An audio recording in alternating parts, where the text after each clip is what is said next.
Hola, es un placer tenerte aquí. Antes de comenzar, suscríbete al canal y dale like al vídeo. Fue en una de esas madrugadas húmedas y silenciosas cuando el mundo que yo creía haber reconstruido se vino abajo sin previo aviso, sentada en el borde del sofá, con la respiración contenida y los ojos fijos en la pantalla del monitor.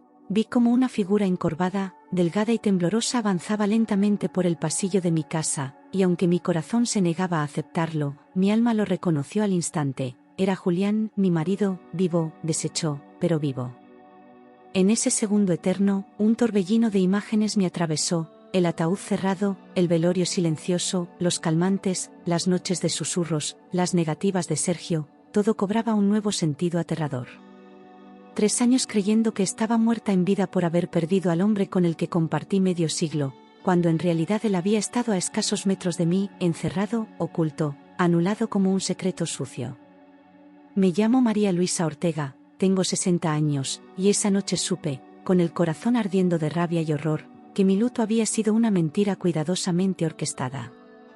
Durante 1000 días lloré a un muerto que respiraba tras una puerta cerrada, y nada, absolutamente nada, me había preparado para ver con mis propios ojos la traición más cruel que puede sufrir una madre. Mi marido, Julián Herrero, supuestamente murió en un accidente entre Palencia y Valladolid. Fue una mañana gris de otoño cuando Sergio me llamó al móvil desde el coche, con la voz entrecortada, diciendo que había habido un accidente horrible en la carretera nacional y que la policía le había avisado. Recuerdo que el suelo pareció abrirse bajo mis pies, y el nombre de Julián flotaba entre sirenas, cristales rotos y un silencio mortal. Aquel trayecto, que hacía cada semana por trabajo, se convirtió de pronto en su tumba improvisada.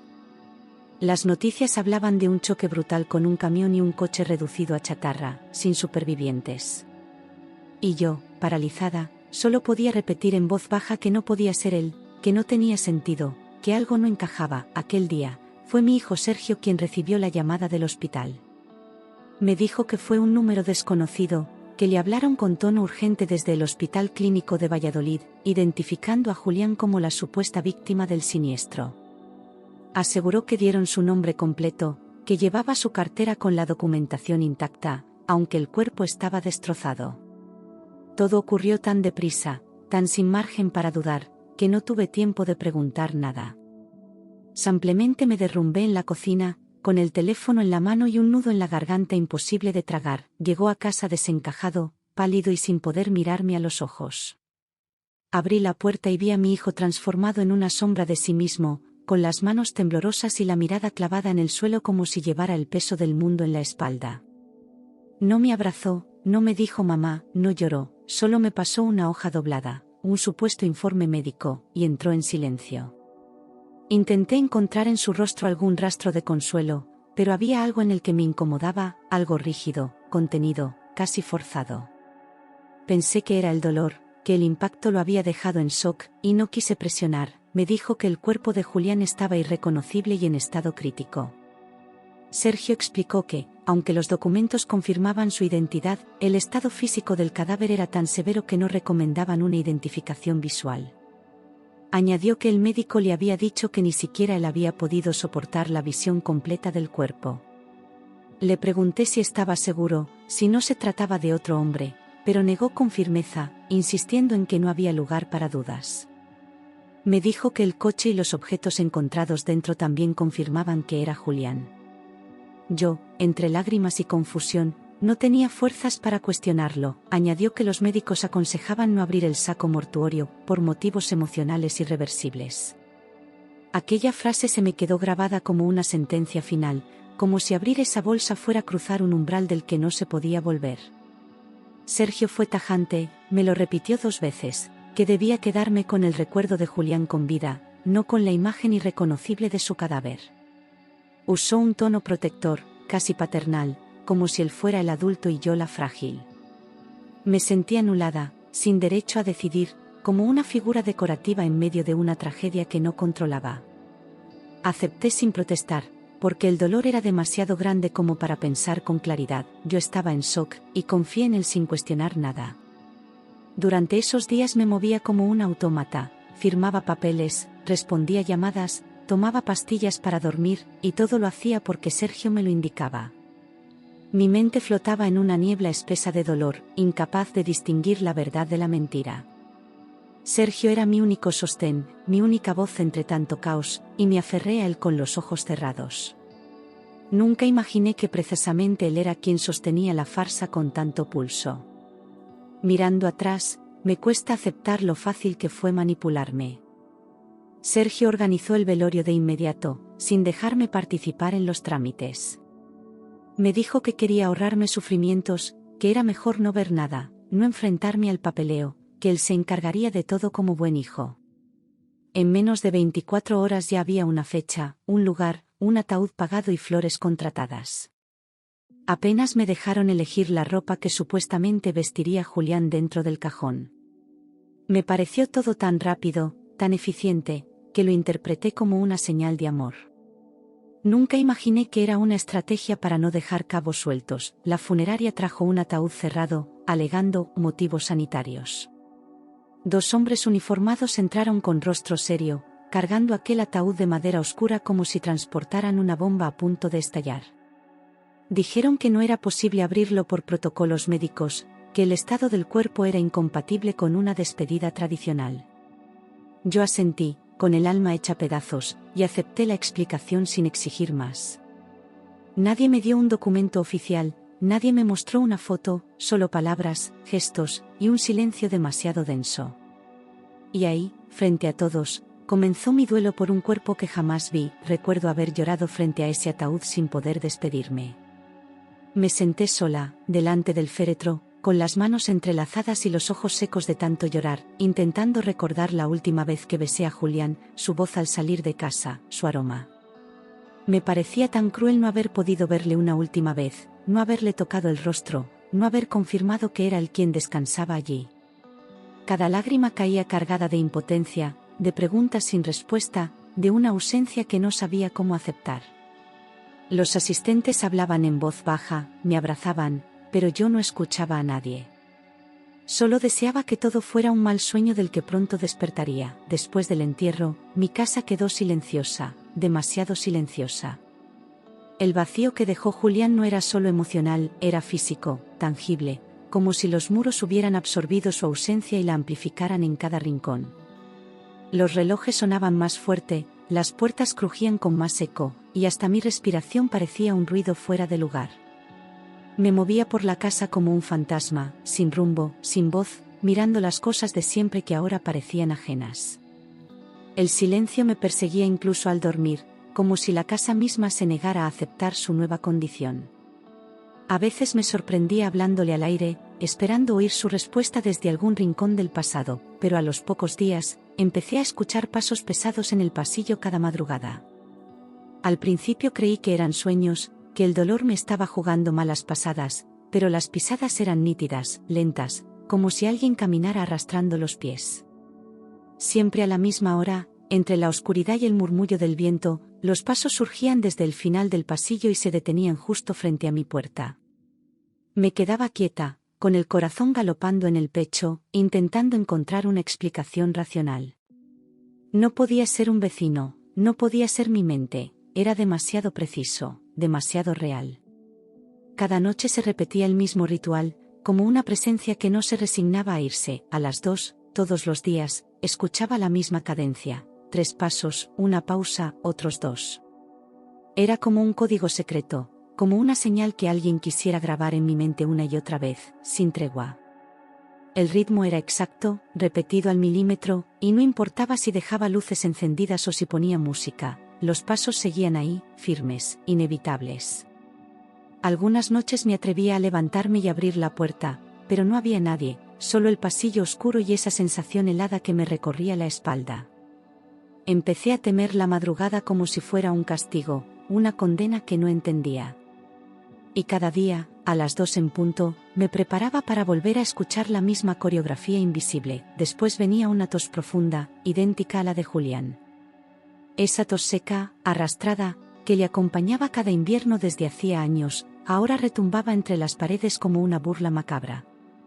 No era un sonido cualquiera, era exactamente su tos, con la misma duración, la misma fuerza, como grabada en mi memoria. No podía estar imaginándolo, no con tanto detalle. Me tapaba los oídos, cerraba los ojos, pero ahí estaba, noche tras noche, obligándome a recordar. Era como si su cuerpo ausente se negara a desaparecer del todo. El sonido final era un susurro ronco diciendo, Luisa.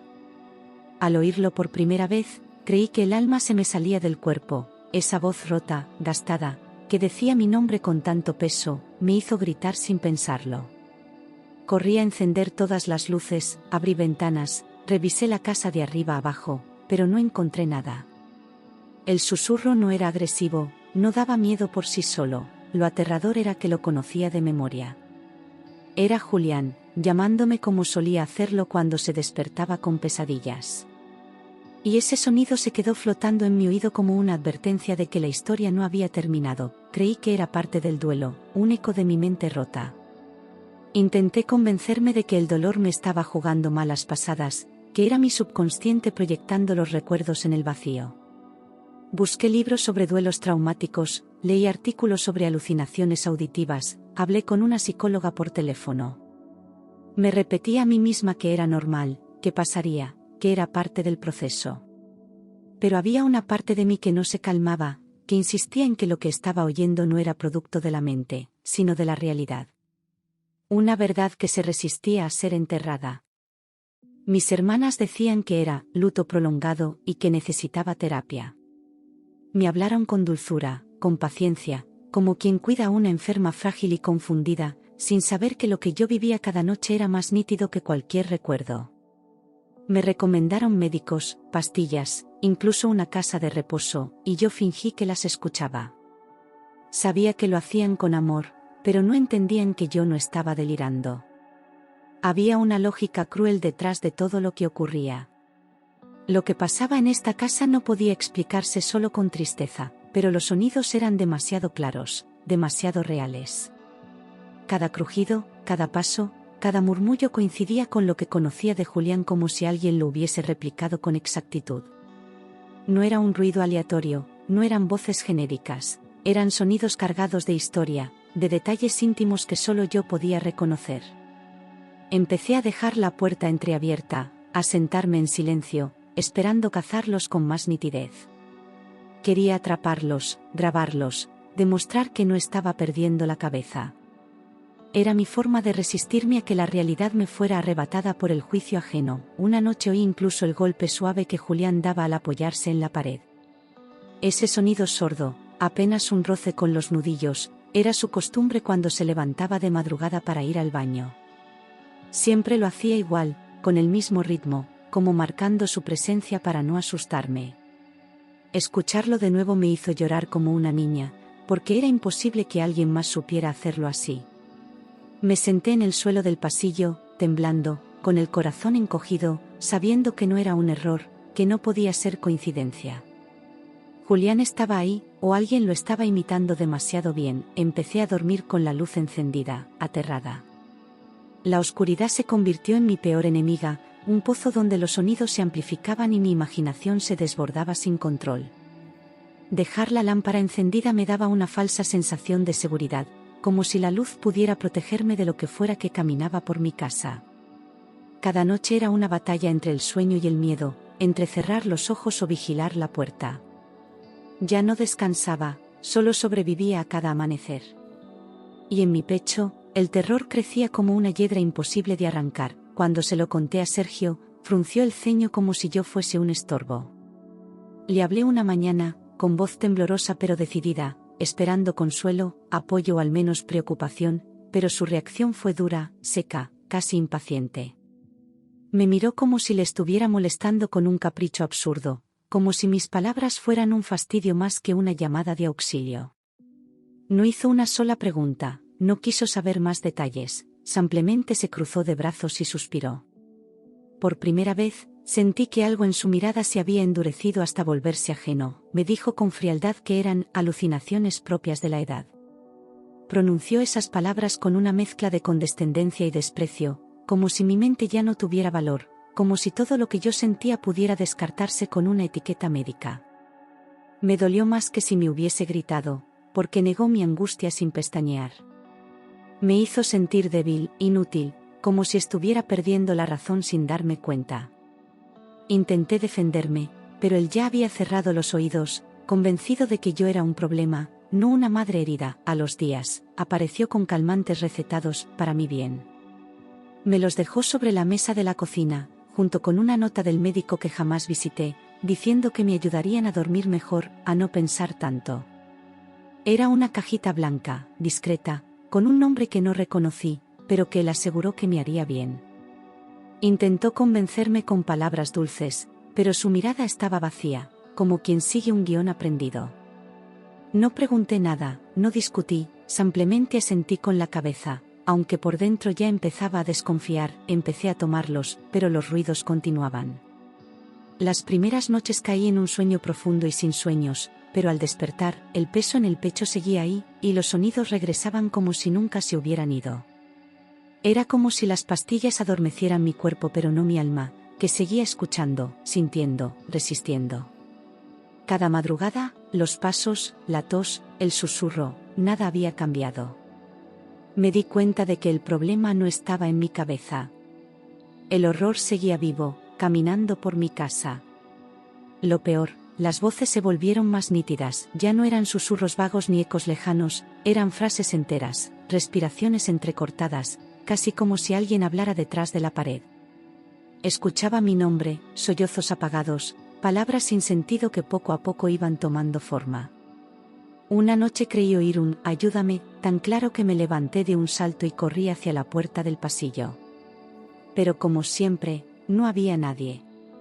Solo ese aire espeso y frío que me envolvía como una advertencia muda. Empecé a buscar explicaciones racionales, pero todas me llevaban al mismo miedo. Me senté con una libreta, anoté horarios, detalles, posibles causas lógicas, cañerías, vecinos, corrientes de aire, mi propio subconsciente. Pero ninguna explicación resistía el análisis, todas terminaban chocando contra lo mismo: alguien estaba ahí. Y ese alguien conocía mi casa, mis horarios, mis miedos, cada rincón de mi rutina. La razón no me salvaba, solo confirmaba que algo terrible me estaba sucediendo.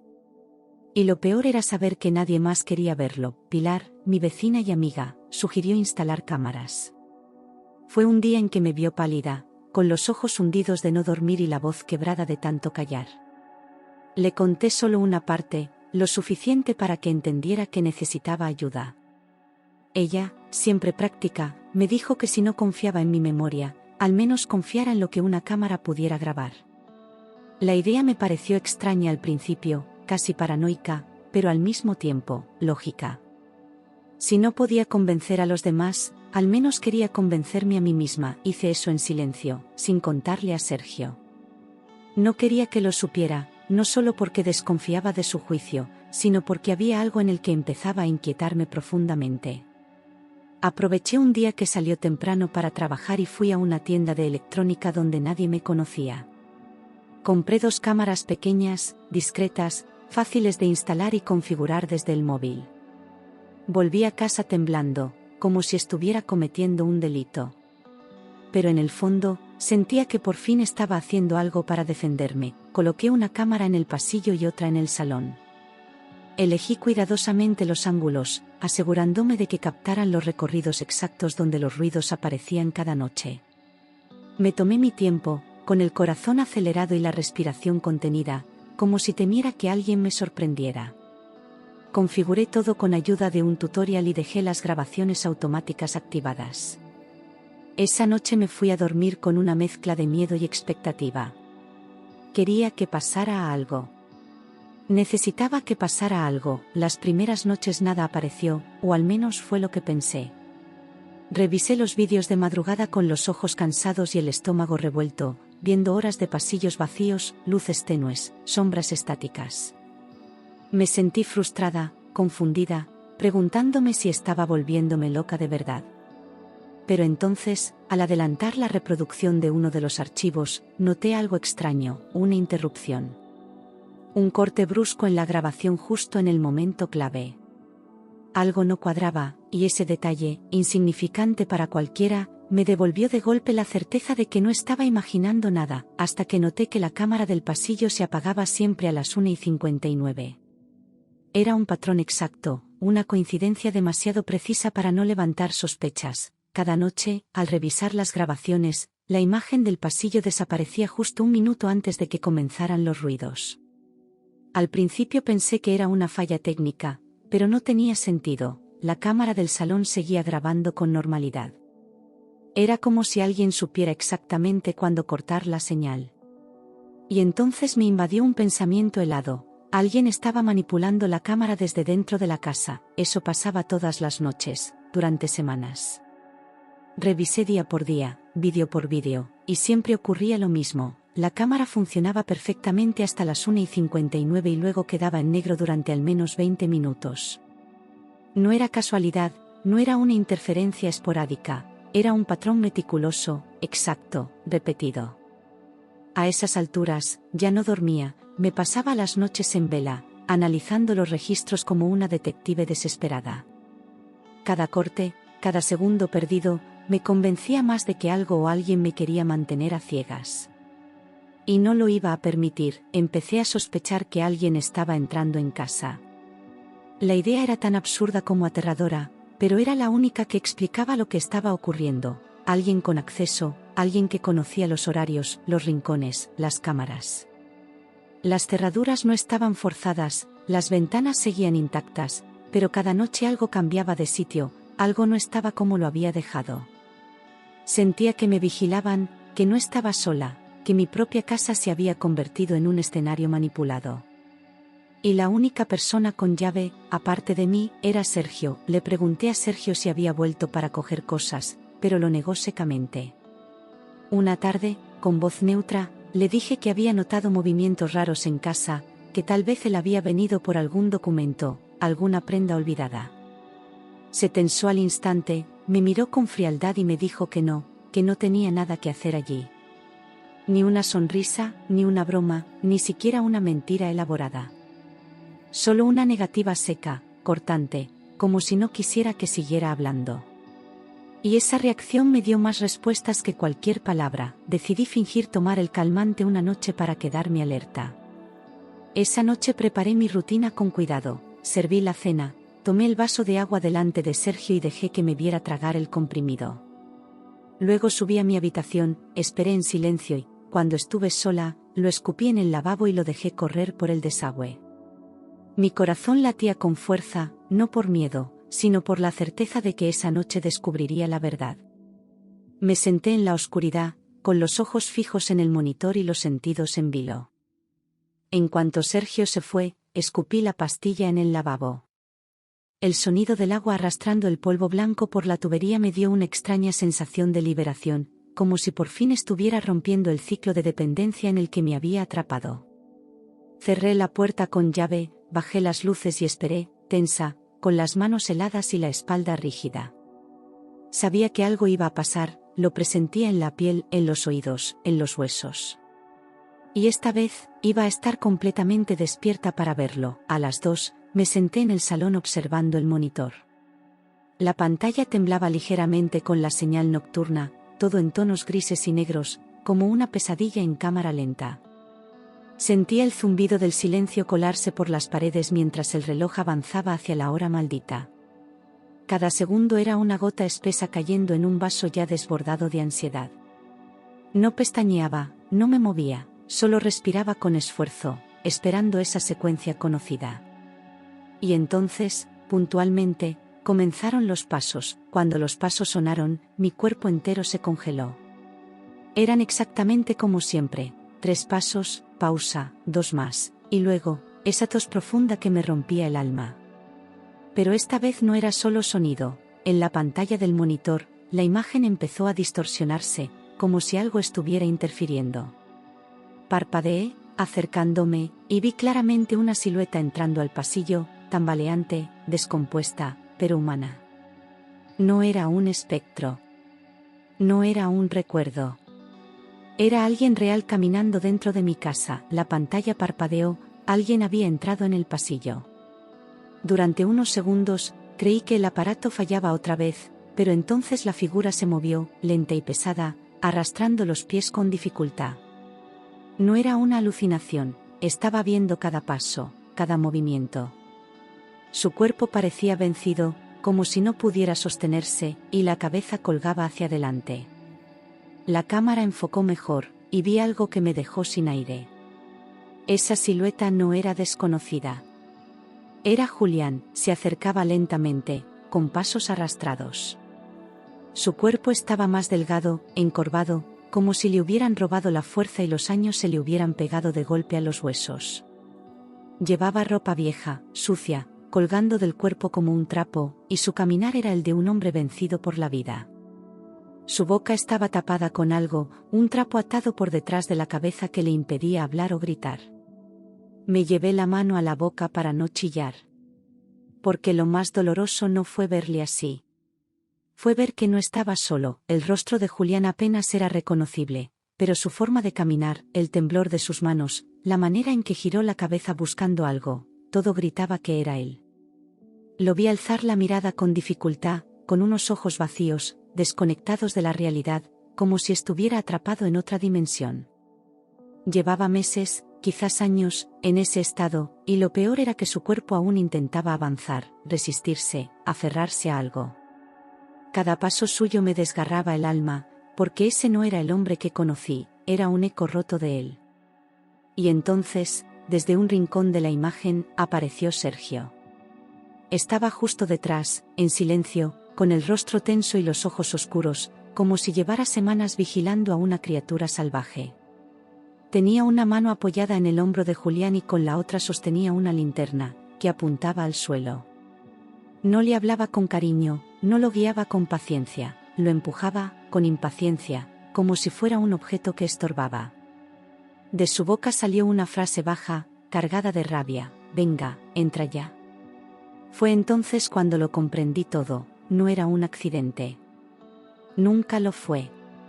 Sergio dirigió a Julián hacia el fondo del pasillo, justo hacia la puerta que siempre mantenía cerrada con llave. Durante años había dicho que era solo un trastero, un depósito de herramientas y cajas viejas, y yo, ingenua, nunca insistí en entrar. Pero ahora lo veía claro, esa habitación era una cárcel, un agujero donde mi marido había sido enterrado vivo. Me ardía la piel al imaginar cuánto tiempo había pasado ahí dentro, solo, dopado, atado, abandonado por su propio hijo. Mi hijo. Esa noche, frente al monitor, me sentí más enferma que nunca. Las piernas no me sostenían, el corazón parecía querer salirse del pecho, y las lágrimas caían sin que pudiera controlarlas. Cada segundo de vídeo era una puñalada directa a todos los recuerdos que guardaba de Sergio de niño, de su sonrisa, de sus abrazos, de las veces que me decía que me quería. ¿Cómo había llegado a eso? ¿Cómo pudo convertir a su padre en un prisionero, y a mí en una viuda falsa? Me quedé paralizada, sabiendo que ya no podía fingir no ver. Al amanecer, con el cuerpo entumecido, empecé a revisar grabaciones antiguas, una por una. Fui hacia atrás en el calendario, día por día, durante meses, y lo que descubrí me dejó sin aliento. Julián aparecía cada noche, caminando igual, siempre con el mismo rumbo, siempre con la boca tapada. A veces se detenía, temblaba, parecía mirar la cámara, como pidiendo ayuda sin palabras. Otras veces caía al suelo y Sergio lo levantaba con brutalidad, como quien arrastra un saco inútil. No era una aparición. Era una rutina. No podía entender cómo había sobrevivido tanto tiempo así, con la mirada perdida, el cuerpo deteriorado y la voluntad apagada. Me obsesioné con los vídeos, buscando señales, gestos, pistas de cómo había sido sometido durante tanto tiempo sin que yo lo notara. El tiempo que pasé llorando un ataúd vacío, él lo pasaba encerrado a metros de mí, respirando el mismo aire, sufriendo en silencio. Y la culpabilidad empezó a envenenarme desde dentro, como si yo también hubiera formado parte de ese crimen. Porque yo lo creí muerto. Empecé a unir piezas que antes me parecían insignificantes, los documentos que nunca vi, las firmas que no me dejaron comprobar, el funeral tan rápido, la insistencia de Sergio en tomar el control de todo. Recordé las veces que quiso que me mudara, que vendiéramos la casa, que viajara a vivir con una de mis hermanas. Me decía que era por mi salud, pero ahora entendía que solo quería alejarme del secreto que ocultaba tras esa puerta. Y la rabia, al fin, superó al miedo. Ya no iba a callar más. Llamé a Pilar esa misma tarde y, sin darle demasiadas explicaciones, le pedí ayuda. Ella vino en menos de 20 minutos, con el rostro preocupado y una fuerza en la voz que me sostuvo cuando ya no me quedaba valor. Le mostré el vídeo, le conté lo esencial, y aunque no dijo una palabra al principio, su mirada se transformó en algo duro, decidido. No me preguntó si estaba segura. Solo me dijo, vamos a sacarlo de ahí. Y por primera vez, sentí que no estaba sola. Esperamos a que Sergio saliera para el trabajo al día siguiente, como siempre hacía, sin sospechar nada. Yo ya había preparado las herramientas, un martillo, un destornillador, unas tenazas viejas, todo lo que encontré que pudiera servir para abrir esa puerta. Cuando Pilar y yo nos plantamos frente al cerrojo, nos miramos en silencio, sabiendo que al otro lado había una verdad insoportable. Y al primer golpe, el corazón me dio un vuelco. Era el sonido de la verdad rompiendo el encierro. Los primeros golpes fueron secos, sordos, pero a la tercera embestida, el marco de la puerta crujió como si supiera que su tiempo había terminado. Pilar sostenía la linterna y yo martilleaba sin pensar, sin miedo, con una rabia que me temblaba en los brazos. Cuando el primer candado cedió, solté un grito ahogado, aún quedaban dos más, gruesos, nuevos, fríos como la traición. Nos turnamos sin hablar, las dos sudando, jadeando, hasta que la última traba cayó al suelo con un chasquido metálico. Y entonces, abrimos la puerta.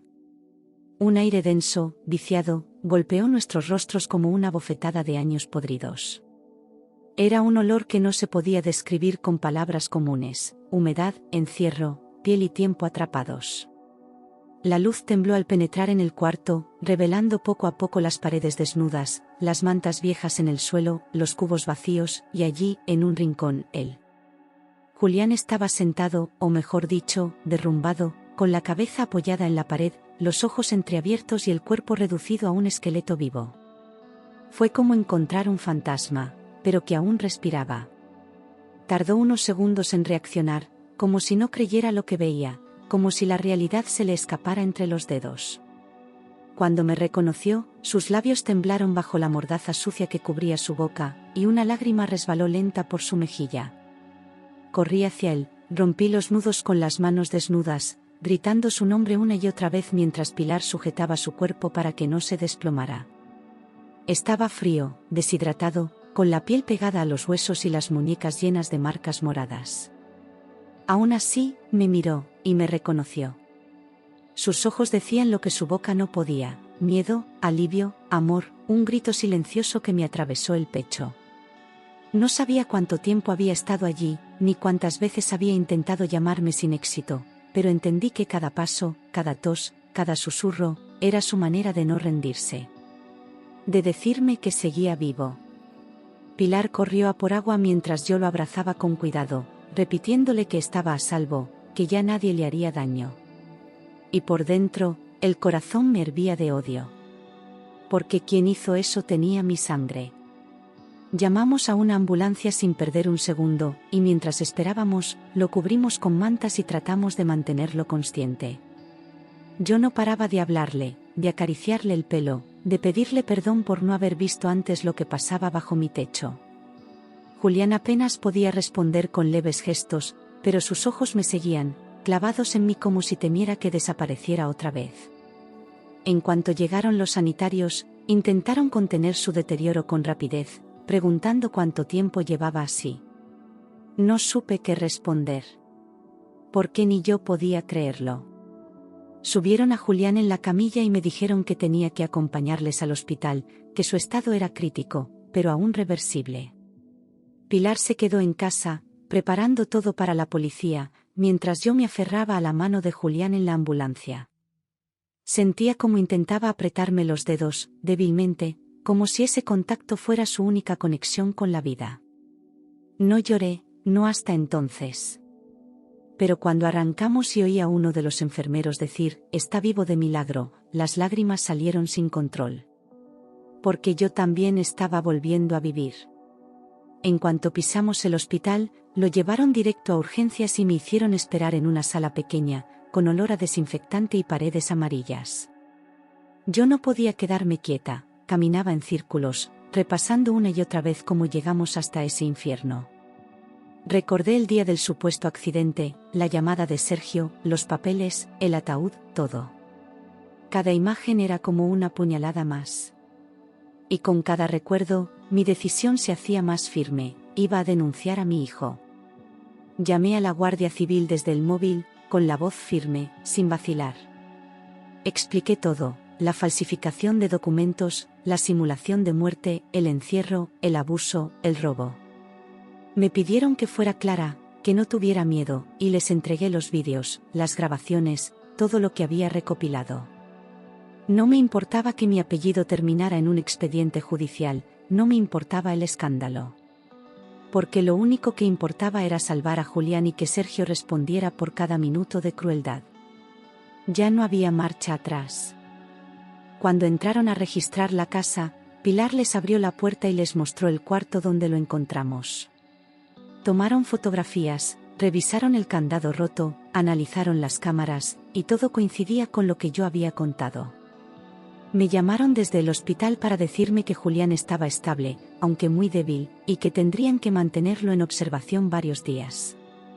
Yo colgaba al borde del agotamiento, pero también sentía una paz extraña, como si una niebla espesa por fin se disipara.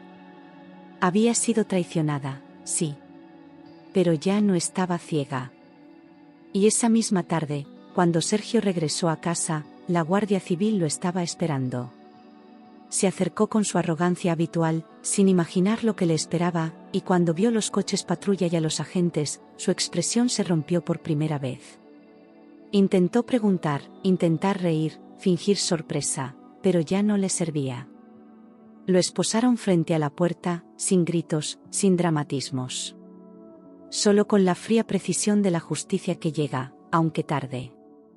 No opuso resistencia cuando le leyeron los cargos, pero tampoco mostró arrepentimiento. Miraba a su alrededor como si todo aquello fuera una exageración, como si aún creyera tener el control de la situación. Cuando nuestros ojos se cruzaron, no vi miedo, ni vergüenza, solo una frialdad vacía que me dejó helada. El mismo hijo que yo acuné entre los brazos, el que cuidé con ternura durante años, ahora me parecía un desconocido. Un hombre capaz de encerrar a su padre como si fuera un mueble viejo. La denuncia fue extensa, dolorosa, pero necesaria. Tuve que contar todo con detalles, las fechas, los documentos falsos, los ingresos desaparecidos, las cuentas vaciadas, los medicamentos. Cada palabra que salía de mi boca era una herida más, pero también un acto de liberación. Por primera vez, mi voz tenía peso, y cada palabra era un ladrillo reconstruyendo mi dignidad. Ya no hablaba como una víctima, sino como una mujer que había decidido recuperar su historia. Julián, poco a poco, empezó a despertar del estado en el que había estado sumido. Con los días fue recobrando la fuerza en la voz, aunque aún hablaba bajo, como si temiera ser escuchado por alguien. Me contó fragmentos de su encierro, de cómo al principio pensaba que era temporal, de cómo el tiempo se volvió una tortura sin nombre. No sabía cuánto había pasado, solo que las semanas se le mezclaban con los meses.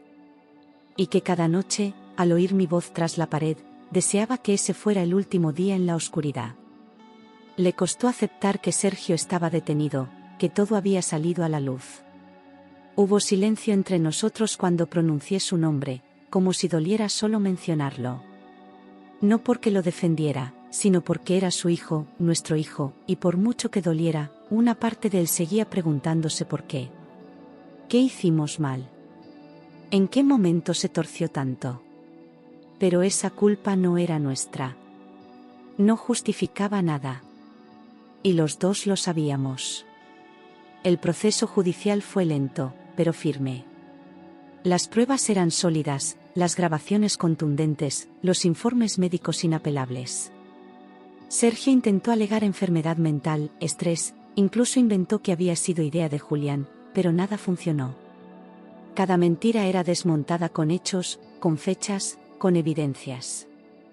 Lo que había hecho no era producto de un brote, era frío, calculado, premeditado, y el juez no dudó en calificarlo como tal. La sentencia llegó tras meses de espera,